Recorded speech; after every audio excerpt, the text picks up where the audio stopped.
السلام علیکم ورحمۃ اللہ وبرکاتہ۔ بسم اللہ والحمد للہ والصلاة والسلام علی رسول اللہ، اما بعد فاعوذ باللہ من الشیطان الرجیم، بسم اللہ الرحمن الرحیم۔ یا ایہا الذین آمنوا لا تتخذوا الکافرین اولیاء من دون المؤمنین۔ ایمان والو، اہل ایمان کو چھوڑ کے کافروں کو اپنا دوست مت بنانا۔ سورۃ النساء کی آیت نمبر 144 ہے۔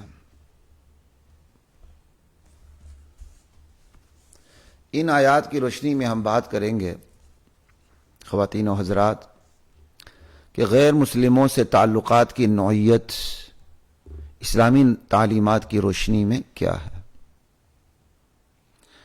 سورۃ النساء کے علاوہ سورۃ المائدہ میں اس حوالے سے آیات ہیں، بلکہ سورہ ممتحنہ میں بھی آیات ہیں، تو میں اس کا خلاصہ، اس کی سمری آپ کے سامنے رکھنے کی کوشش کروں گا۔ اللہ کی ذات مجھے آپ کو ہم سب کو عمل کی توفیق عطا فرمائے، قرآن کی سمجھ، قرآن کا فہم نصیب فرمائے۔ غیر مسلموں سے تعلقات کی نوعیت، وہ کون سا تعلق ہے